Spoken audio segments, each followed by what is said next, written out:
A fazenda Ouro Verde, um império de café erguido sobre a dor e o suor, ostentava uma beleza cruel. O casarão principal, branco e imponente, parecia guardar o silêncio pesado que se instalara desde a morte de Pedro, o único herdeiro do coronel João e da sinhá Isabel. Havia 6 meses que a vida ali era uma procissão fúnebre disfarçada de rotina. A sinhá Isabel, antes uma mulher de riso fácil e temperamento vibrante, tornara-se um fantasma pálido, vagando pelos cômodos opulentos. O coronel João, por sua vez, endurecera-se a ponto de se tornar pedra, descarregando sua dor em chicotadas mais frequentes e uma rigidez administrativa que mal disfarçava a ruína interna. A ausência de Pedro era um vulto constante, uma mancha escura na tapeçaria dourada da riqueza. A tragédia se dera de forma brutal. Uma febre repentina, implacável, levara o rapaz de 18 anos em apenas 3 dias. O quarto de Pedro permanecia lacrado, uma espécie de santuário proibido, o altar da dor de Isabel. Ela passava horas na varanda, olhando para o horizonte, onde a lavoura se perdia de vista, buscando uma resposta que nunca viria.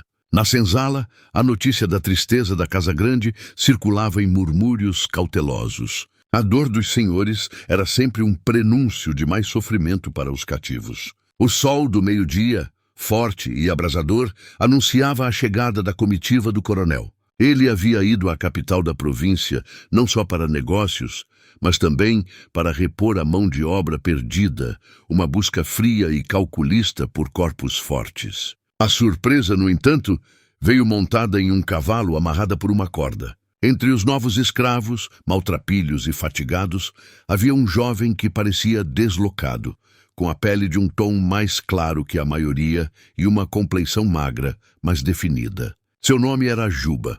Ao desmontar, sob o olhar vigilante do feitor, Juba ergueu a cabeça e seus olhos encontraram por um instante os da sinhá Isabel, que observava a chegada da varanda. Naquele milésimo de segundo, o mundo parou para Isabel. O impacto foi físico, um choque elétrico que a fez cambalear.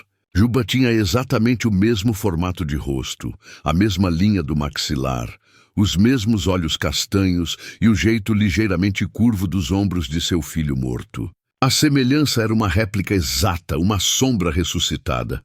Não era apenas parecido, era a cópia fiel, assustadora e inexplicável de Pedro.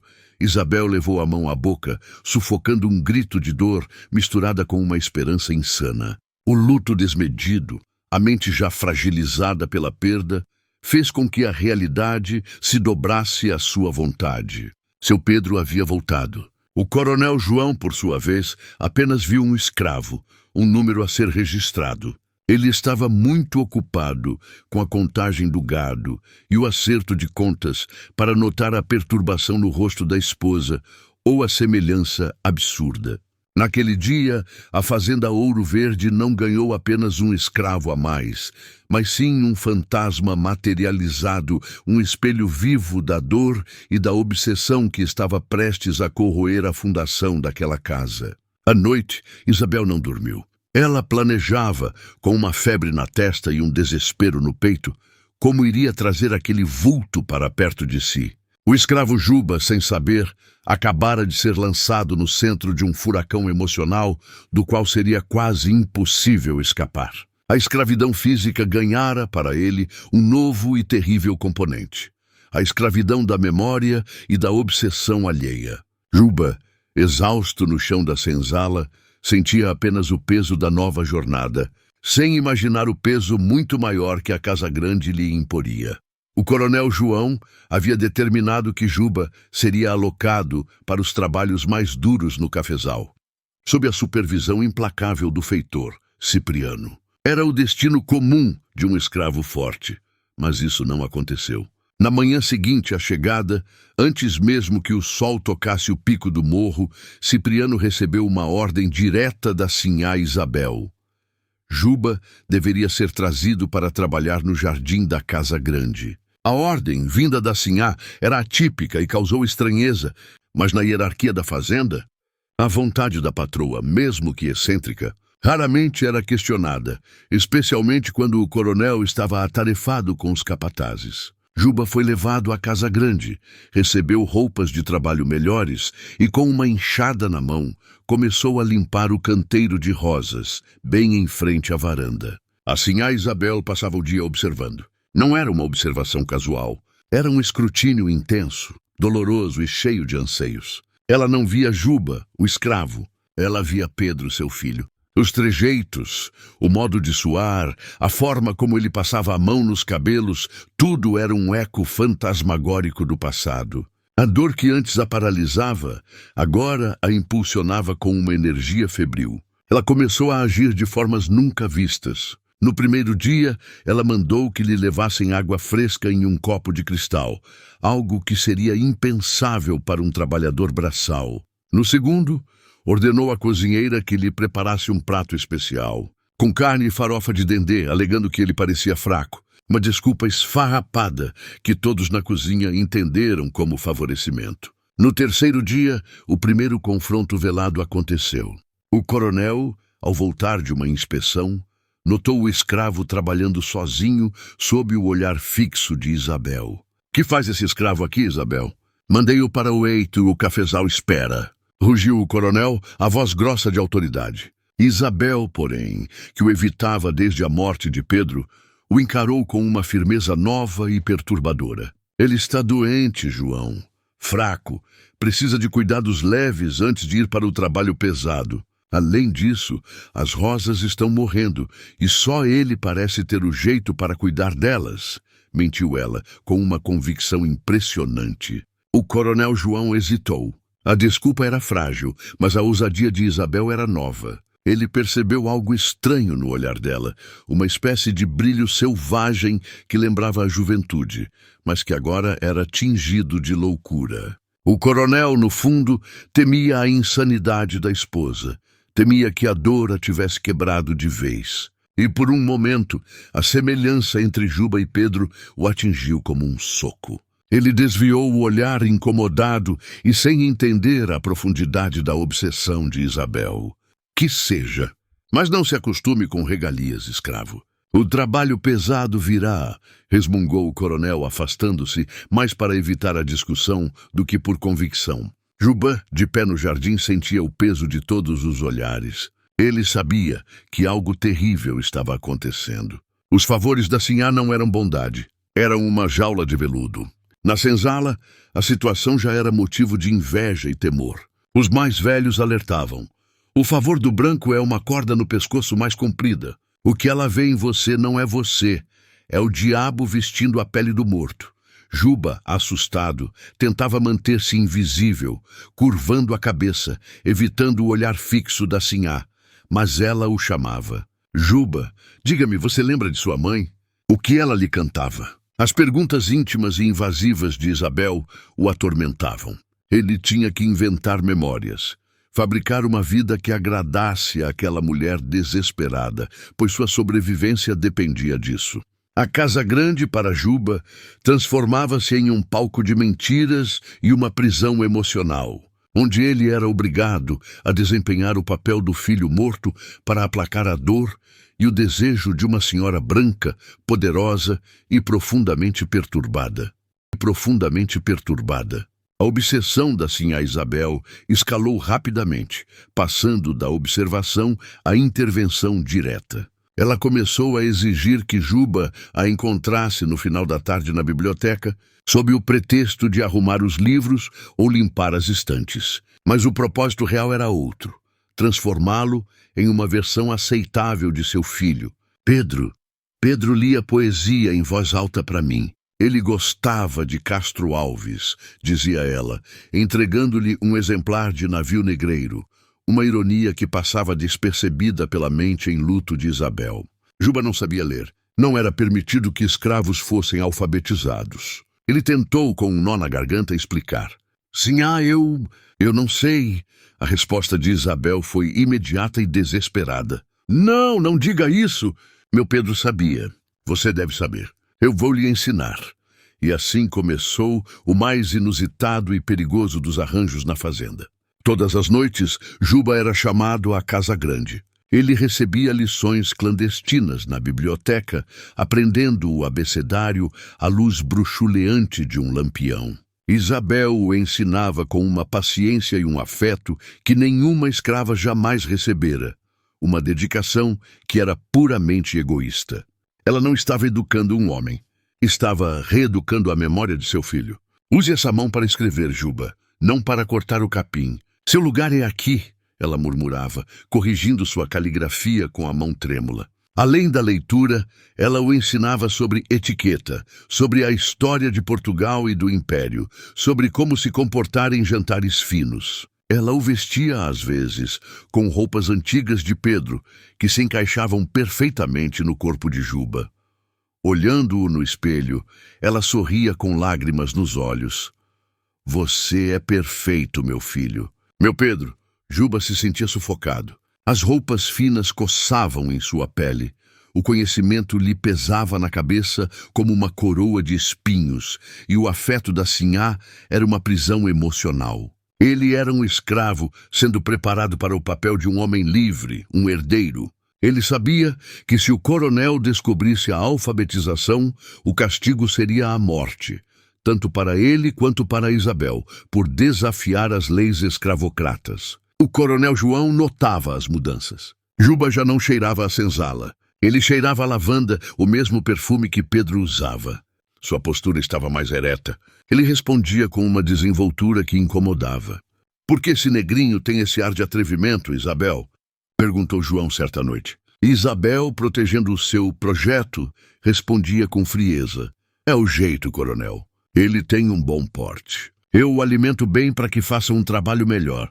O coronel, irritado com a teimosia da esposa e a melancolia que não cessava, mergulhava ainda mais na bebida e no trabalho, preferindo ignorar a anomalia a ter que confrontar a loucura de sua esposa. A relação entre Juba e Isabel evoluiu para algo ainda mais complexo. Era maternal, mas carregada de uma intimidade doentia. Ela o acariciava os cabelos, beijava sua testa com a mesma ternura que dedicava a Pedro, e Juba se sentia ao mesmo tempo enojado e grato. Ele estava mais seguro, melhor alimentado, mas estava perdendo a si mesmo, sendo moldado em uma máscara do morto. Ele era um ator em um drama de luto e poder, e a plateia era uma mulher desesperada. A situação atingiu um ponto de ruptura quando a sinhá Isabel, em um ato de ousadia extrema, decidiu dar a Juba o relógio de bolso de ouro que pertencera a Pedro. Era um símbolo de status e herança, um objeto que só a família podia tocar. Ela o entregou discretamente na biblioteca, com o brilho da culpa e da excitação nos olhos. Guarde-o bem, Juba, ele é seu. É de família, ela sussurrou, a voz embargada pela emoção. Juba, aterrorizado, tentou recusar. Sim, isso é muito. Se o coronel ver... Mas Isabel foi inflexível. Ele não verá. E se vir, eu o protegerei. Você é meu filho. A palavra filho, dita daquele jeito, o silenciou. No dia seguinte, por um descuido, enquanto Juba estava no jardim, o brilho do ouro chamou a atenção do coronel. João viu o escravo consertando um banco de madeira, e o sol bateu no relógio que Juba, inadvertidamente, deixara escorregar do bolso do colete. O coronel João parou, a respiração presa na garganta. Ele conhecia aquele relógio. Era uma peça de família, gravada com as iniciais de seu pai, depois repassada a Pedro. Onde você conseguiu isso, escravo? A voz do coronel era baixa, um murmúrio perigoso, mais assustador do que um grito. Juba empalideceu, o pânico tomando conta. Ele tentou gaguejar uma desculpa, mas o coronel não esperou. Ele agarrou o braço de Juba com uma força brutal, retirando o relógio. Você roubou? Roubou de minha esposa? De dentro desta casa? A acusação de roubo em uma fazenda era uma sentença de morte ou de suplício inominável. O coronel, nesse momento, não via mais a semelhança. Ele via a ousadia, a traição, a violação de seu lar. A surra seria inevitável. Nesse instante, a sinhá Isabel, que observava da janela, correu para a varanda, vestida em uma camisola de seda. Pare, João, pare! Ela se interpôs entre o coronel e Juba, abraçando o escravo por um instante, uma cena que chocou todos os serviçais que assistiam. Eu o dei. Fui eu quem deu o relógio. Ele não roubou nada. A confissão pública de Isabel era um desafio direto à autoridade e à sanidade. O coronel João, chocado, soltou Juba cambaleando para trás. O que antes era uma incômoda semelhança e um estranho favoritismo, agora se transformava em uma suspeita mais sombria e nefasta. Ele viu a proteção, a paixão insana nos olhos de Isabel, e o ciúme o atingiu com a força de um raio. Não o ciúme de um pai vendo a mãe proteger o filho, mas o ciúme do marido traído. Embora fosse um absurdo que sua esposa, a Sinhá, se envolvesse com um escravo, o desejo em seus olhos, a forma como ela o defendia, o silêncio da fazenda, tudo conspirava contra a lógica. Você está louca, Isabel? Louca de dor. Dar a herança de Pedro a um animal! O coronel gritou, mas havia uma fissura em sua voz. Juba, escondido atrás de Isabel, sentia a situação se desintegrar. Ele não era mais apenas o fantasma de Pedro. Ele era agora o pivô de um drama conjugal, um objeto de desejo proibido e de ódio. A partir daquele dia, a Casa Grande se dividiu em dois lados. De um, o coronel carregado de desconfiança, ciúme e sede de vingança. Do outro, a Sinhá, com sua proteção cega e obsessiva, que cruzava todas as barreiras. E no meio, Juba, tentando sobreviver ao afeto fatal e ao ódio mortal. A vida dele estava por um fio, e o castigo prometido pelo coronel viria, não mais por roubo, mas por ser a cópia exata do morto. A tensão na Casa Grande tornou-se palpável, densa como a neblina da manhã. O coronel João e a Sinhá Isabel mal se dirigiam à palavra. Ele passava os dias na lavoura, voltando tarde e embriagado, e ela se dedicava ainda mais a Juba, como um desafio ao marido e uma reafirmação de sua loucura. Ela havia movido Juba de seus alojamentos na senzala, alegando que ele precisava estar de prontidão para serviços especiais na Casa Grande. Ele agora dormia em um pequeno quarto de depósito anexo à cozinha, que era tecnicamente parte do espaço dos serviçais, mas que o isolava da vida comunitária dos demais escravos. Esse isolamento era a prisão dourada de Juba. Uma noite, após o jantar silencioso, Isabel fez algo que ninguém ousaria. Ela chamou Juba e o levou para o andar superior. Parou em frente à porta lacrada do quarto de Pedro. As chaves, que estavam escondidas em seu cofre pessoal, giraram na fechadura. "Ninguém entra aqui."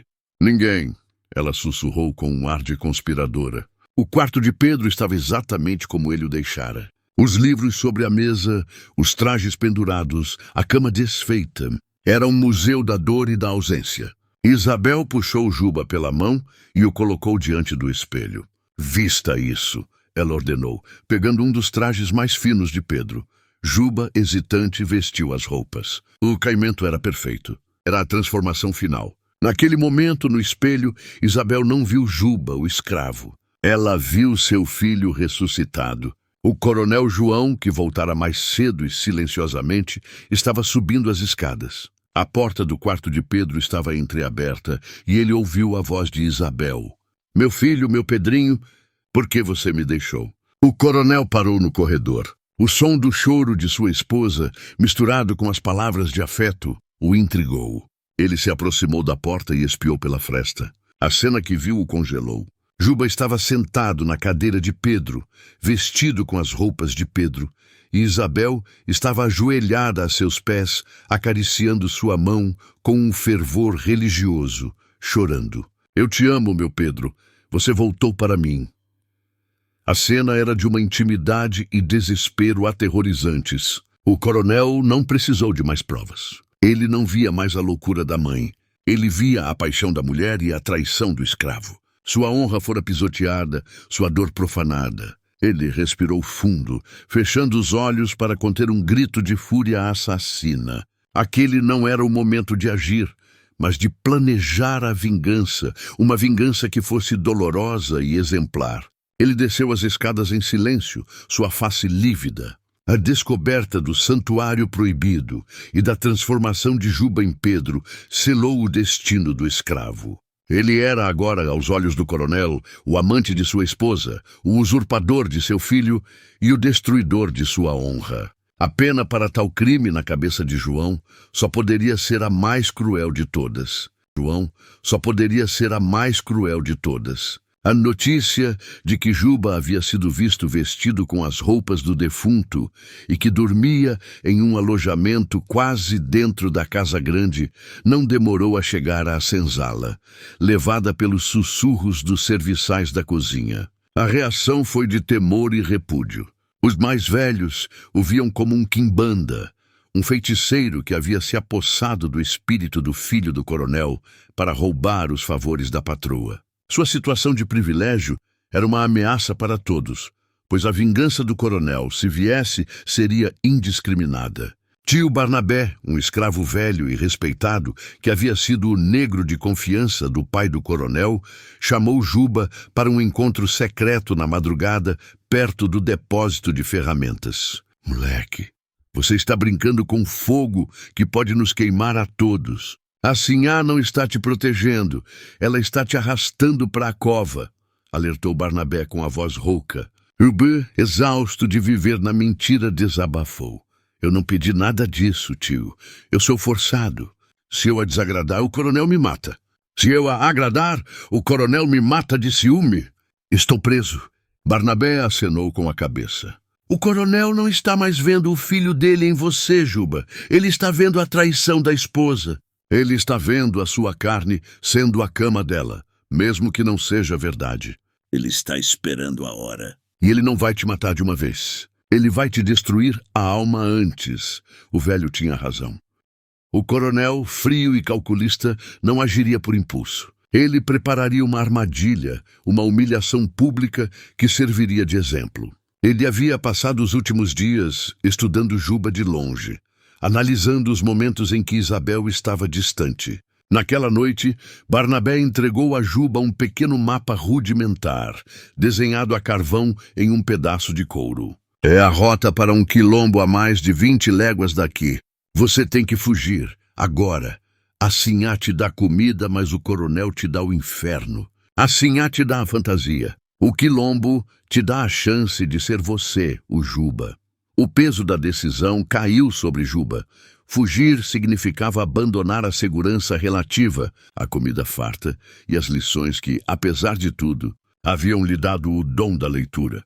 Mas significava também fugir da insanidade, da escravidão emocional e da morte certa. Ele guardou o mapa no forro de seu colete, a única peça de roupa que era verdadeiramente dele. Ele tinha que agir rápido. Isabel havia marcado um novo encontro na biblioteca na noite seguinte, com o pretexto de lhe ensinar francês. Juba sabia que esse era o momento. Ele fingiria ir ao banheiro nos fundos da casa grande. Usaria a chave falsa que Barnabé lhe dera para abrir a despensa e fugiria pela mata que margeava o rio. O plano era arriscado, mas a alternativa era a morte lenta na fazenda. Ele olhou para trás, para a casa grande, o vulto branco e ameaçador na escuridão. O amor doentio da Sinhá havia se transformado na maior ameaça à sua vida. Ele teria que abandonar o papel de Pedro e abraçar a identidade de Juba, o fugitivo, para ter uma chance de sobreviver. A fuga não era uma escolha, era o único caminho para a liberdade. Juba escolheu a noite da festa de aniversário do coronel, o dia em que o álcool e a música abafariam o som de seus passos. O coronel estava embriagado, envolvido em conversas de negócios no salão principal, e assim a Isabel, embora presente, estava distante, observando a celebração com os olhos vazios de quem perdeu a alegria de viver.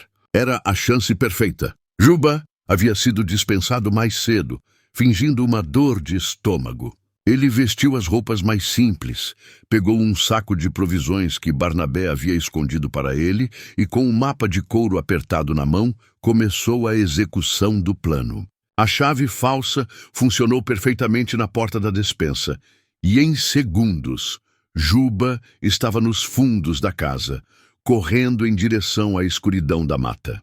O som da festa, com a música alta e os risos forçados, era o seu guia e o seu álibi. Ele correu o mais rápido que suas pernas permitiram, sentindo a adrenalina e o medo misturados. A liberdade era um sabor amargo e desesperador, mas ele a sentia pulsar. A descoberta da fuga não demorou. Isabel, em um momento de tédio e necessidade, foi procurar Juba em seu quarto nos fundos da cozinha.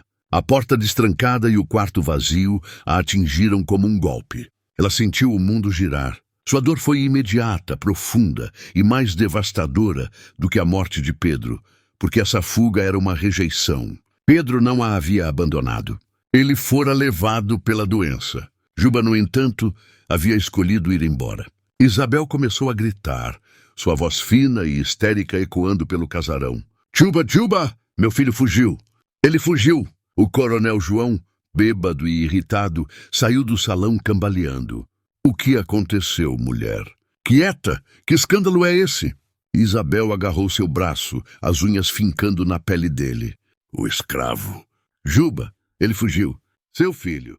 Ele me deixou de novo. A palavra filho, dita daquele jeito, o desespero de Isabel pela perda do escravo, foi o golpe final para o coronel. A fúria superou a embriaguez. Ele entendeu o quão profunda era a obsessão e quão pública era sua humilhação.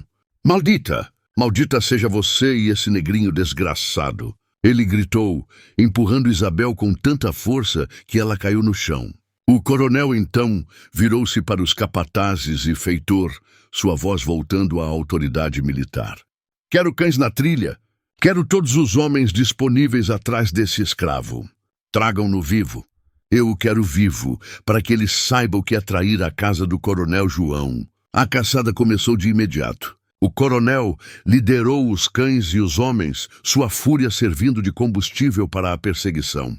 Juba estava à frente, mas a mata escura e traiçoeira e o uivo dos cães eram seus inimigos. A sinhá Isabel, deixada no chão do corredor, chorava não pela perda de um escravo, mas pela morte, desta vez definitiva, de seu filho. O silêncio na fazenda Ouro Verde agora não era mais de luto, mas de guerra. Juba correu por 2 dias e 2 noites. Ele se alimentou de frutas silvestres e bebeu a água turva do rio, mas o medo era seu principal combustível.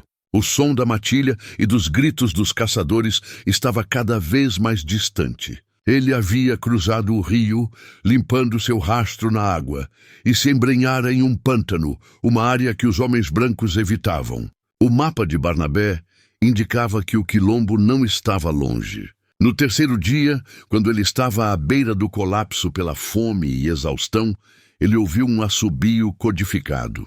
Juba se escondeu com o coração acelerado. Eram batedores do quilombo. Quem está aí?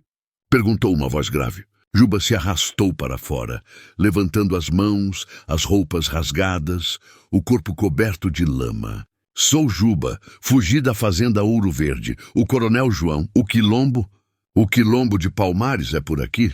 Os batedores o observaram desconfiados. Ele era um escravo com roupas finas por baixo da sujeira, limpo demais para a maioria. A desconfiança era tamanha, pois um fugitivo em tão bom estado era incomum. Você era negro de dentro da Casa Grande? O que faz um negrinho desses por aqui? Perguntou o batedor, o olhar afiado. Juba hesitou. Então ele tirou do bolso o pedaço de couro com o mapa de Barnabé. O líder do grupo reconheceu a marca do velho escravo. Barnabé! Ele nos avisou que viria um. Venha conosco. Juba foi levado para o quilombo. Ao chegar, ele sentiu o cheiro de fumaça de madeira, ouviu risos de crianças e o som de tambores. Era a vida. Ele estava livre. Mas a história não termina em paz. Assim, a Isabel, após a fuga, mergulhou em uma profunda depressão. O coronel João, humilhado publicamente e sem o objeto de seu ódio, descontou sua fúria na fazenda, tornando-se mais cruel do que nunca. A caçada a Juba continuou por meses, mas sem sucesso. A desconfiança entre o casal se tornou uma chaga aberta, e a Casa Grande, outrora rica, virou um mausoléu de mármore e luto. Juba, no quilombo, dedicou-se a se reconstruir. Ele ensinou que aprendera a ler e escrever para as crianças do Quilombo, usando o conhecimento que lhe fora imposto para o bem da comunidade. Ele era Juba, o escravo fugitivo, o professor, o homem livre. Um dia, ele tirou o relógio de bolso que Isabel lhe havia dado e o jogou no fogo da fogueira comunitária. O ouro derreteu, o símbolo da escravidão emocional se desfez. Juba não era mais a cópia do filho morto, nem o objeto de desejo ou o catalisador da loucura. Ele era ele mesmo. A liberdade, ele percebeu, não era apenas a ausência de correntes, mas a retomada de sua identidade, custasse o que custasse. E esse era o preço mais alto de sua fuga.